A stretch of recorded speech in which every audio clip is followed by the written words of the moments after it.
आज बिरसा मुंडा जो हमारे प्रथम देश के प्रथम स्वतंत्रता सेनानी माने जाते हैं और आज उनका महापरिनिर्वाण दिवस है। उसी उपलक्ष्य में मैं आपके समक्ष बिरसा मुंडा के बारे में कुछ जानकारी और बातें आपके साथ साझा करूंगी। और जैसा हम शायद उनके बारे में हम सभी थोड़ा कम ही जानते होंगे, क्योंकि उनके बारे में जागृति और जानकारियां अभी अभी सरकार थोड़ा सक्रिय हुई है कि उनके स्मारक बनाए जाएं और उनको लोग जाने। उनके विषय में अभी बहुत सारे रिसर्च भी हो रही हैं, तो अभी हम लोग ज्यादा जानने लगे हैं। तो आदिवासियों के जो क्रांति दूत, जैसे हम बाबा साहब को मानते हैं कि बाबा साहब हमारे क्रांति सूर्य, क्रांति दूत हुए, वैसे ही आदिवासियों के क्रांति दूत और देश के प्रथम स्वतंत्रता सेनानी और जननायक बिरसा मुंडा संकटग्रस्त आदिवासी समाज के मसीहा माने जाते हैं।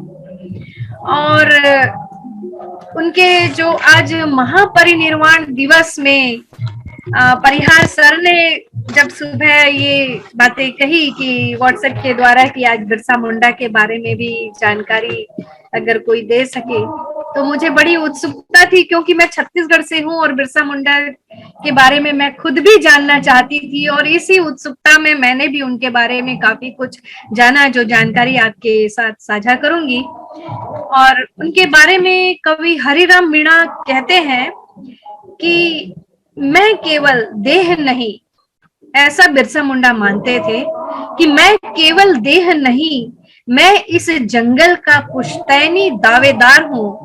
पुश्ते और उनके दावे मरते नहीं, मैं भी मर नहीं सकता। मुझे कोई भी जंगलों से बेदखल नहीं कर सकता। उल गुलान, उल गुलान, उल गुलान। उल गुलान का अर्थ होता है प्रचंड विद्रोह।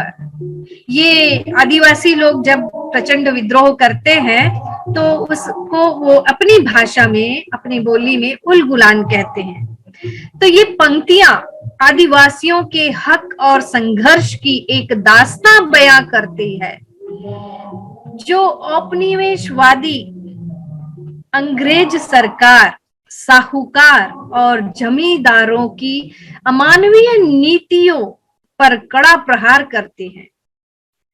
भारत के 2/3 क्षेत्र पर कब्जा जमाए अंग्रेज सरकार ने जब आदिवासियों पर वन्य कानून लागू करके उनके जल, जंगल, जमीन के अधिकारों को नियंत्रित करने की कोशिश की, तब अपने प्राकृतिक अधिकारों का संरक्षण करते हुए, उल गुलान का नारा देते हुए, अपने अनपढ़ आदिवासी लोगों में क्रांति की ज्वाला उत्पन्न करने वाले बिरसा मुंडा का आज महापरिनिर्वाण दिवस बिहार का दक्षिणी क्षेत्र जो था, जो अभी वर्तमान में झारखंड राज्य के रांची जिले का पहाड़ी और जंगली इलाका है। सदियों से विभिन्न जनजातियां, जो उनका जो जीवन है, गृहस्थ जीवन जंगल ही रहा है। उस समय बंगाल प्रेसिडेंसी में अपने उस समय आने वाले जो बंगाल प्रेसिडेंसी के अंतर्गत आने वाले क्षेत्र थे, उसमें मुंडा जनजाति विपुल मात्रा में निवास करती थी। इनका प्रमुख दैनिक जो कार्य था, घास काटना, भेड़ बकरियां चराना, लकड़ियां इकट्ठा करना, और इन आदिवासी जनजातियों द्वारा यही कार्य किया जाता था। जनजातियों का जीवन पूर्णतः जंगल की संपदाओं पर निर्भर था। इसी क्षेत्र के छोटे से गांव उलिहातू चालकाद, उलिहातू चालकाद में 15 नवंबर सन 1875 में बिरसा मुंडा का जन्म हुआ था, और इनके पिता का नाम सुगना मुंडा और माता का नाम उर्मी हातू था। क्योंकि बिरसा मुंडा का जन्म बृहस्पतिवार को हुआ था और आदिवासी जनजातीय बृहस्पतिवार को वीरवार कहती हैं, तो इस दिन में बिरसा मुंडा का जन्म होने के कारण उनका नाम वीरवार के आधार पर बिरसा रखा गया था। और बिरसा बाल्यकाल में भेड़ चराते, बांसुरी बजाते, अपनी प्रचलित भाषा में गीत गाते। जो आदिवासी जनजातियां जो गीत गाती हैं उनकी भाषा में उनको पाटा कहते हैं। और जो उनके पूर्वज जिनका देहांत हो चुका होता है उसको वो वेन कहते हैं, और जो जीवित हैं उनके रिश्तेदार उनको पेन कहते हैं। ये उनके आदिवासी जनजातीय भाषाओं के शब्द हैं। तो ये जनजातियां जंगल में रहती और आपस में ये जनजातियां अपने लोगों से बड़ा ही अपार प्रेम स्नेह करते थे। और जब बिरसा 8-9 वर्ष के थे तब वे अपने मामा के गांव आयाभूत में शिक्षा ग्रहण करने चले गए। कहीं कहीं आपको मिलेगा इनके बारे में कि वो मौसी के गांव शिक्षा ग्रहण करने गए थे, क्योंकि मौसी और मामा उनके मातृसत्तात्मक रिश्ते थे। इसलिए इसमें आप कहीं पढ़ें तो कंफ्यूज ना हो कि हमने तो कंसेप्ट में मामा सुना था और यहाँ मौसी लिखा है। तो वो ये एक मातृसत्तात्मक रिलेशन जो होते हैं मौसी और मामा, तो यहाँ मैंने मामा कहा कि मामा के यहाँ वो शिक्षा ग्रहण करने चले गए। वे तीक्ष्ण बुद्धि के थे। प्रारंभिक शिक्षा ग्रहण करने के बाद बिरसा अपने पिता से क्रिश्चियन मिशन स्कूल में पढ़ने की इच्छा व्यक्त करते हैं, और उस समय क्रिश्चियन स्कूलों में दूसरे विद्यार्थियों को पढ़ने की अनुमति नहीं थी। मिशनरी स्कूल में पढ़ने के लिए उन्हें धर्म परिवर्तन करना पड़ता था। क्योंकि बिरसा जो थे वो आदिवासी थे, तो उनको मिशनरी स्कूल में प्रवेश पाने के लिए अपना धर्म परिवर्तन करना पड़ा था। तो फिर न चाहते हुए भी बिरसा मुंडा को धर्मांतरण करना पड़ा, और क्रिश्चियन धर्म अपनाते ही बिरसा मुंडा का नाम बिरसा डेविड किया गया। तो अंग्रेजी शिक्षा ग्रहण करने के दौरान बिरसा को अनुभव हुआ कि ब्रिटिश सरकार जबरन धर्मांतरण करके उनके ऊपर बाइबल को थोपना चाहती है और उनकी जमीन को छीनना चाहती है। ब्रिटिशर्स की इस नीति का विरोध करते हुए बिरसा अंग्रेजी शिक्षा छोड़कर अपने गांव वापस चले आए, अपने पिता के पास वापस आ गए।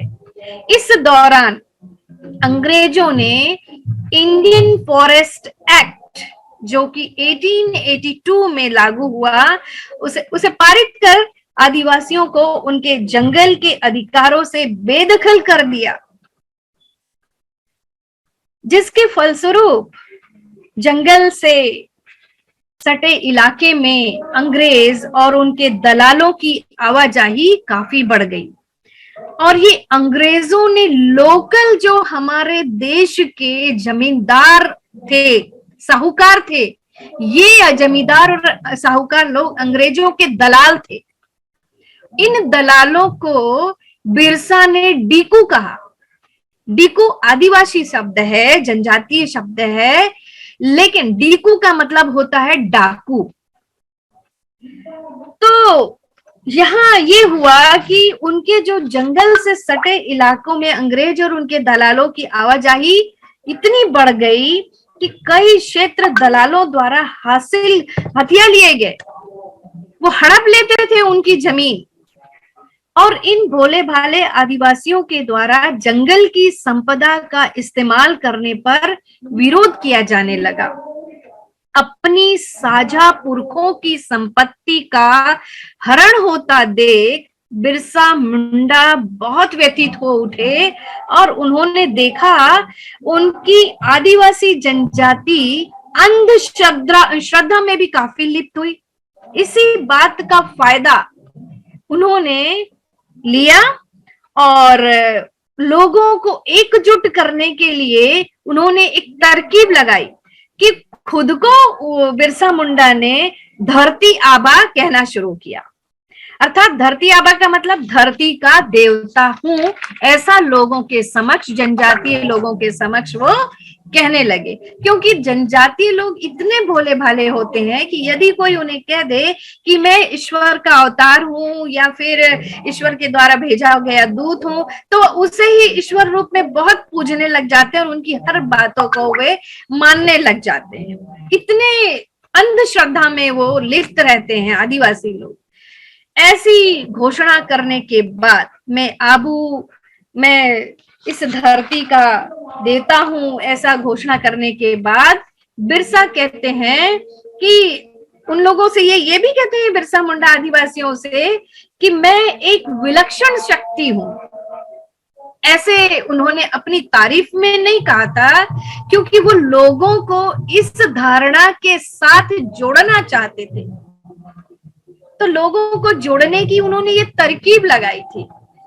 तो वे कहते थे बिरसा मुंडा हम अपने जनजातीय लोगों से कि अंग्रेजों की बंदूकों की गोलियों को भी पानी कर सकते हैं। और क्योंकि जनजातीय लोग थोड़ा सा जादू ये सब पे भी विश्वास करते हैं, तो इसलिए बिरसा जी ये कहते थे कि अंग्रेजों की बंदूकों की गोलियों को वे पानी कर सकते हैं। तो ऐसी धारणा आदिवासियों में आग की तरह फैल गई और आदिवासी लोग उनसे मिलने, उनकी बात सुनने, लोगों का ऐसे हुजूम उमड़ने लग जाता था। और उन दिनों अचानक चेचक और हैजे की बीमारी ने उसका कहर बरपा और हजारों लोग मर गए। ऐसे में सुशिक्षित बिरसा अपने आदिवासी लोगों को स्वच्छता और सावधानी के तौर तरीके समझाकर बीमारी से काफी हद तक लोगों को बचाने में कामयाब भी हुए। और इसलिए लोग उन्हें सिंह बोगा, जे आदिवासी शब्द सिंह बोगा अर्थात भगवान का दूत समझकर उनकी पूजा करने लगते हैं लोग। अब बिरसा भी लोगों को एकत्र करने ऐसा ही चाहते थे कि आदिवासी लोग उन्हें भगवान माने और उनकी बातें सुने और माने।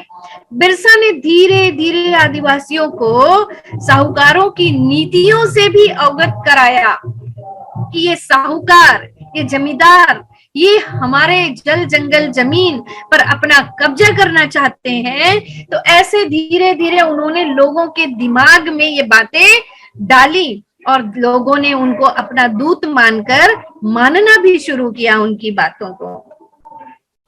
और उन्होंने फिर पाया कि बिरसा के समर्थकों की संख्या हजारों में पहुंच गई।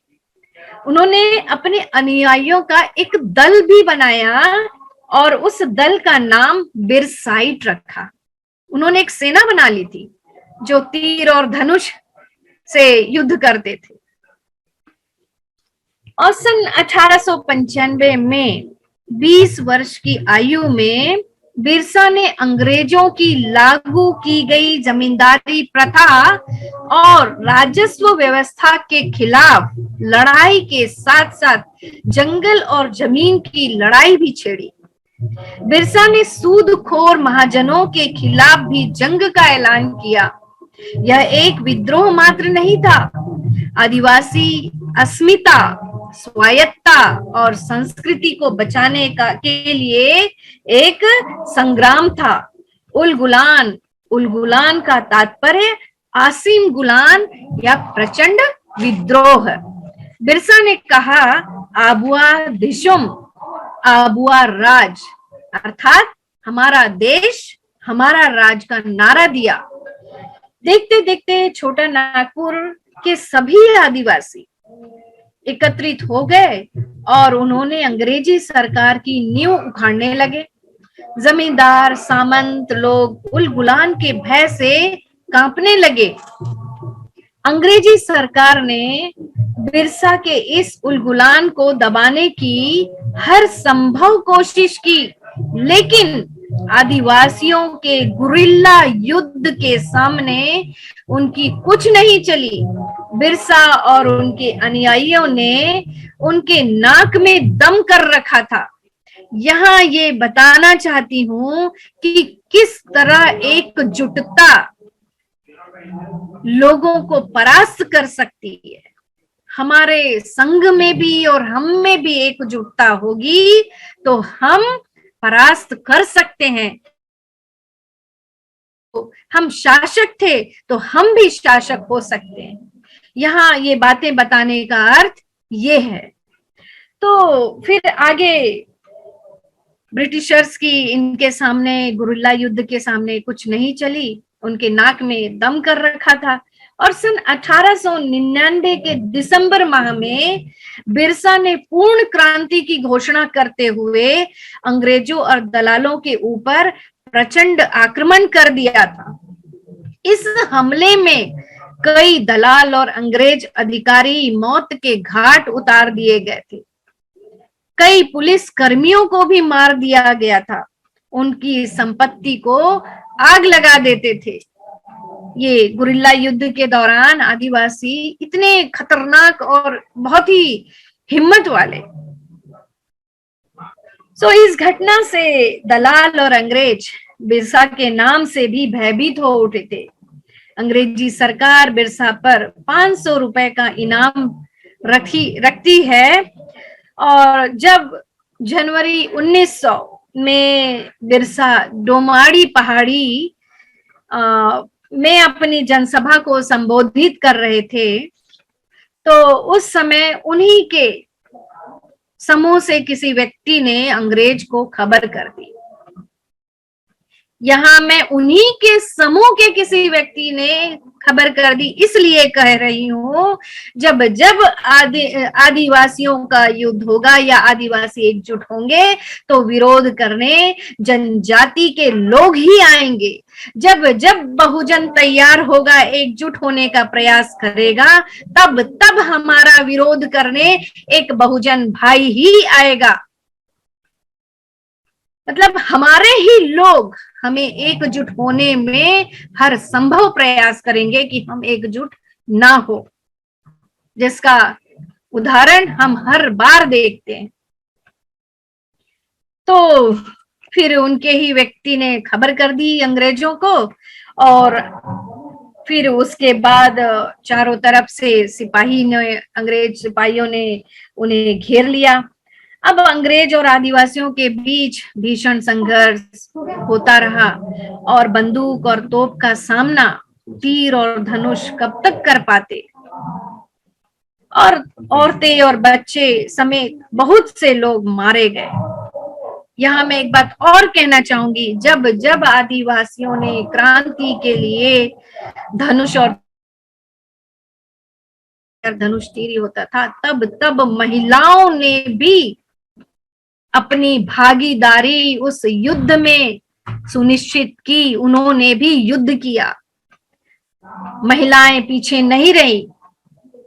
तो यहाँ मेरी बहनें, आप भी इस बात को उन आदिम जनजाति लोगों से सीखना है हमें।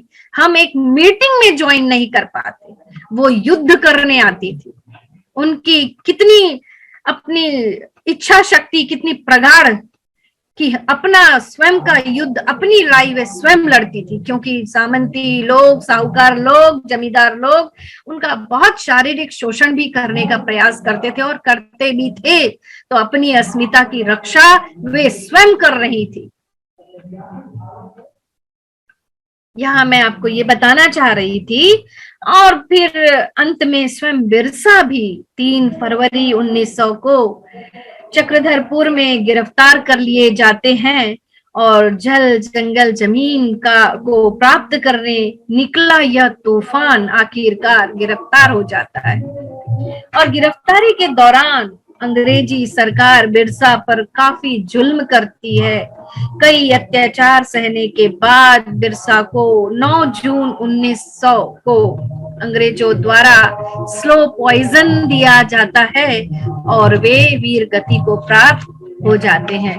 ये स्लो पॉइजन, आप इस चीज को बिल्कुल अपने दिमाग में बैठा लीजिए कि जब जब किसी भी समुदाय से जो व्यक्ति क्रांतिकारी सोच लेकर क्रांति की धारणा के साथ आगे बढ़ता है, तब तब उन व्यक्तियों के साथ छल करके उनको मार दिया जाता है।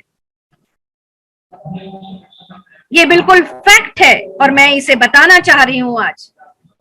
और बिरसा ने मात्र 25 वर्ष की आयु में अपनी आदिवासी जनता को स्वाभिमान और स्वतंत्रता का अद्भुत जो पाठ पढ़ाया, इसलिए मुंडा जनजाति आज भी बिरसा को भगवान बिरसा के नाम से याद करती है। उनके मृत्यु दिवस को बलिदान दिवस के रूप में मनाया जाता है और उनके अद्भुत साहस और बलिदान को हम नमन करते हैं। बिरसा द्वारा अंग्रेजों के खिलाफ किया गया विद्रोह औपनिवेशिक विद्रोह था, क्योंकि अंग्रेजों द्वारा किए गए औपनिवेशिक विनाश के तहत छोटे स्थानीय आदिवासी समाज का बिरसा मुंडा पुनर्निर्माण करना चाहते थे। औपनिवेश जो शब्द है, मेरे बहुत सी बहनें पुरुष जानते होंगे, संगी भाई मेरे जानते होंगे, उपनिवेश जो होता है एक पावरफुल कंट्री वीक कंट्री को अपना गुलाम बनाने की जो प्रक्रिया करती है वो उपनिवेशवाद। और जहां जहां उपनिवेशवाद हुआ, कॉलोनियलिज्म हुआ, वहां पर वो पर्टिकुलर कहिए, वो जाति कहिए या जनजाति कहिए या देश कहिए, वो धीरे धीरे गुलाम हो जाता है। जहां जो स्थिति आज जिस स्थिति में हम लोग हैं ना, आज ये कॉलोनियलिज्म हमारे ही देश के लोगों के द्वारा हम पर किया जा रहा है। तो इस बात को बहुत गहराई से सोचना और समझना है। और अब जाके भारत में बिरसा मुंडा को स्वतंत्रता सेनानी के रूप में मान्यता मिली है और उनके सम्मान में संसद में उनके 2 स्मारक लगे हैं और संसद परिसर में उनकी एक 14 फीट की मूर्ति और संसद भवन में एक चित्र भी रखा गया। अब जाके उनको रिकॉग्निशन मिली है। क्यों? क्योंकि वो आदिवासी जनजाति से बिलोंग करते हैं, इसलिए जिनको हम देश का प्रथम स्वतंत्रता संग्राम सेनानी मान रहे हैं, उनको रिकॉग्निशन देने में इतना लेट क्यों? इस बात को भी समझिए आप लोग। लड़ाई लड़नी है हमें एकजुट होकर, तो अभी ये लड़ाई बहुत लंबी चलेगी। इसलिए जुड़ें, अपने समुदाय के लोगों को बचाने, अपनी अस्मिता को बचाने, अपने आप को गुलामी की दास्तां की जंजीरों से मुक्त करने के लिए जुड़ें आप। और ये जुड़ने में यहाँ मेरा या यहाँ संघ में उपस्थित लोगों का व्यक्तिगत कोई फायदा नहीं, इसमें हमारे समुदाय के हर एक बच्चे का फायदा है, भावी पीढ़ी का फायदा है, हमारा फायदा है। एक गुलाम की जिंदगी जीने से अच्छा है यदि आप जुड़ भी नहीं सकते तो मर जाना बेहतर है। तो फिर बिरसा मुंडा जी की जो जहां उनको मृत्यु हुई मिली, जिस जेल में, वहां भी एक बड़ी प्रतिमा स्थापित करने की योजना बनाई जा रही है। इस प्रकार बिरसा मुंडा को बहुत सालों बाद रिकॉग्निशन मिला। सोचिए, एक देश का प्रथम स्वतंत्रता सेनानी 25 वर्ष की आयु में मृत्यु को प्राप्त हो गया। अपने जनजातीय लोगों को उसने गुलामी और दास्तां के बेड़ियों में ना देख सका, उसने युद्ध किया उन्हें अपने साथ। उन्होंने एक धारणा अपनाई, भले ही कि मैं आपका दूत हूँ, भगवान का भेजा हुआ दूत हूँ, इस तरीके से उन्होंने कहा। हालांकि वो भगवान को नहीं मानते थे, लेकिन लोगों को अपने साथ जोड़ने ये बात कही, तो वह मुझे कहीं कोई गलत इसमें नहीं लगता। और इस प्रकार बिरसा का जन्म आदिवासी आकांक्षा, उनके जल जमीन जंगल के लिए दावे और उनकी मुक्ति को प्रतिबिंबित करने के लिए हुआ था। और बिरसा मुंडा ने भी किस तरह लोगों को उपनिवेशवाद से मुक्त करने, किस प्रकार लोगों को जोड़ा और क्रांति की नई किरण का आगाज आदिवासी जनजातियों में किया, उसी तर्ज पर हम पाते हैं कि समण संघ भी बहुजनों को जोड़ने की मुहिम का आगाज किया। और इसमें मुझे जरा भी शक नहीं कि विजय तो हम प्राप्त करेंगे और हम शासक भी होंगे। साधुवाद।